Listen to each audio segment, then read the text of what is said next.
this is Addie. This is my youngest daughter. And she has high ambitions on getting her pilot license. We have a dog running around chasing bugs. So we're in an empty hangar. This is where the 150 Cessna would be kept, but it is still in Illinois. And we have to wait for the FAA or the NTSB to release that to us. So I don't know how long that's going to take. That's a whole other process. But we'll go into basically your ambitions in the airplane. We've had the airplane for a few years now. I got my license in the airplane, and the next step was for you to get your license. Yeah. And what all you want to do from there with that, whether you choose a career, it's just a hobby, or just a lifestyle. Well, right now I am gonna be 17 and a junior in high school, so as of now, I'm thinking of it as a hobby. I would like to get my private pilot's license and maybe just use it in my free time, but there's also the possibility if I don't know what I'm doing with my career, so it could be anything. Yeah. Well, we went to the Mayday Stoles up in Wayne, Nebraska. It was a pretty awesome event, and you met a lady up there by the name of Kathy, and I think she was a pretty big role model for you. Yes, I did. She was a super nice lady, and very talkative, very friendly.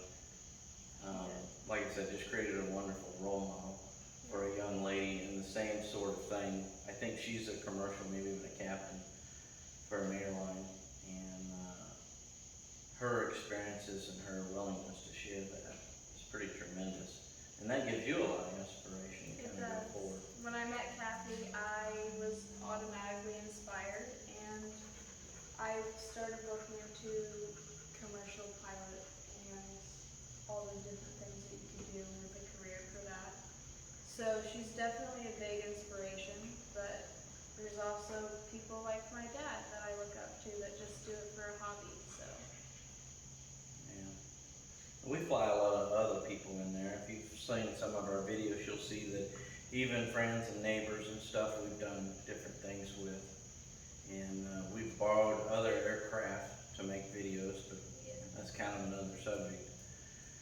I have a little boy that, Logan's 10, I think, and he loves to fly, absolutely loves it. And my wife loves to fly. She can't always handle it. She's gotten sick in an airplane, but we work our way past that. And I've got two other older children, and they enjoy it, but they don't make a big deal out of it. So the two that you see right here are the ones that really kind of have fallen in love with aviation and that whole community of aviation. So not having this plane in here and not, I don't even know how to describe that.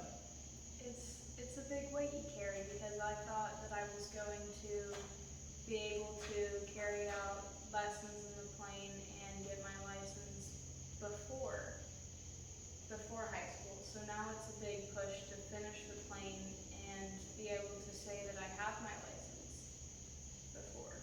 So it's a big weight that you carry, that I gotta get this done, I wanna do it, but then you have other things, like I have friends, I have vacations and after school sports and clubs that I go to, so it's a big responsibility to take on.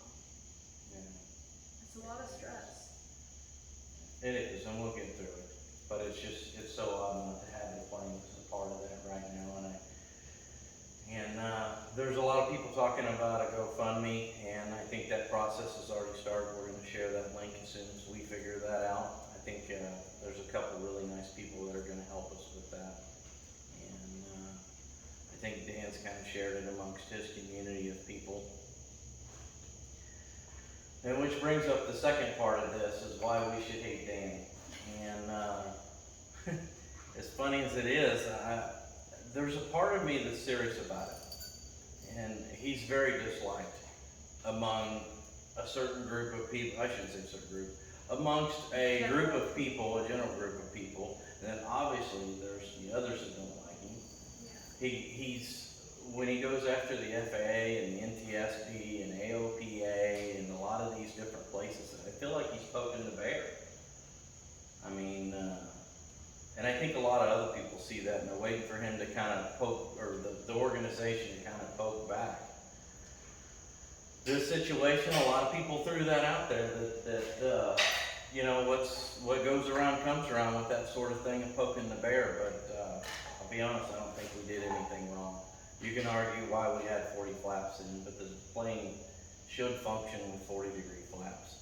The problem is they didn't return, obviously. I mean, that's a broken record of us repeating that is that problem there. How long the feds will take to figure that out, I don't know. You know, I hope they don't take long. It kind of puts wind in his sails with this whole argument about, you know, him dealing with them and the way they handle some of this. But the true fact of it is people that ain't in those organizations still dislike Dan. And this is why I say why we should hate Dan is sometimes haters have a platform with them. And Dan, from the very beginning, started the AQP program, and his goal was to make general aviation safer. And he needed a platform to run with, so he started on everybody else's channel, which is where we seen him in the beginning. Yeah. And we kind of got involved with that, and let's face it, it's entertaining to watch him poke the bear. So when it comes up to this and everybody starts hating him, they've created that platform for him to run forward with. And what you say has meaning to it, and it can empower you to do certain things. In several of the videos, people said that I look terribly obese. Some of them, I think somewhere I read that I was 230 pounds.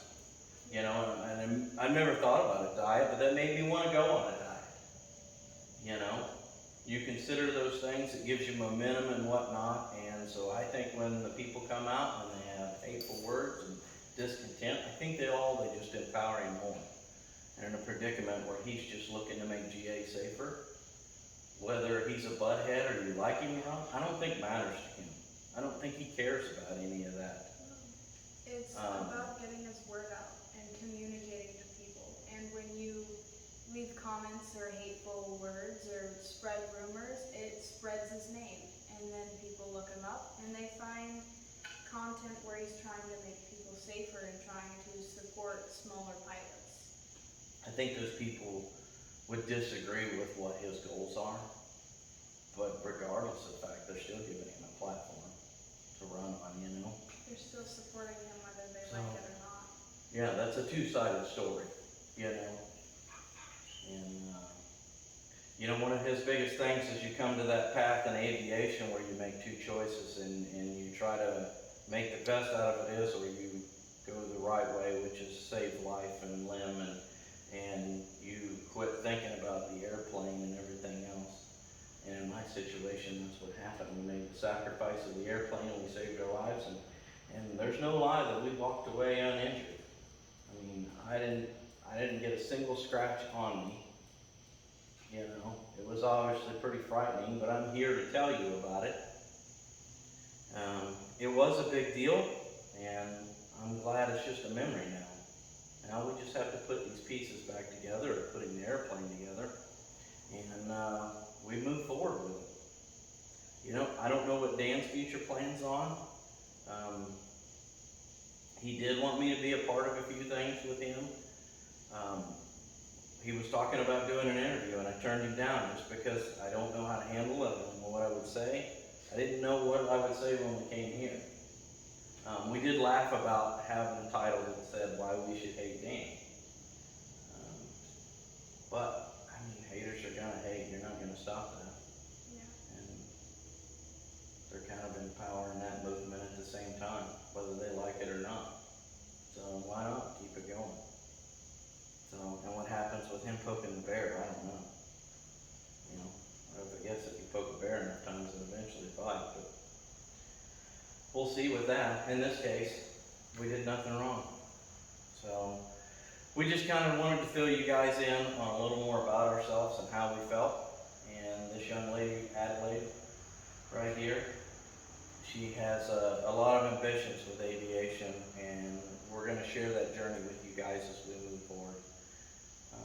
there's a wonderful community out there to share that with, and we're glad, really glad to be a part of that community, and hopefully soon, this airplane hangar will have an airplane in it. But there's gonna be a lot of work to get to fly it again. There's gonna be a lot of work before you get to start your lesson. So, we need to start working more on your ground school stuff. You know, I know you had done some M08 stuff. We'll see who you want to roll back into to keep moving forward with that program. Maybe we'll have some gracious people help us out with that. I don't know what else is available. And we'll keep moving. As Mike Bailey would say, back to work. Thank you guys very much.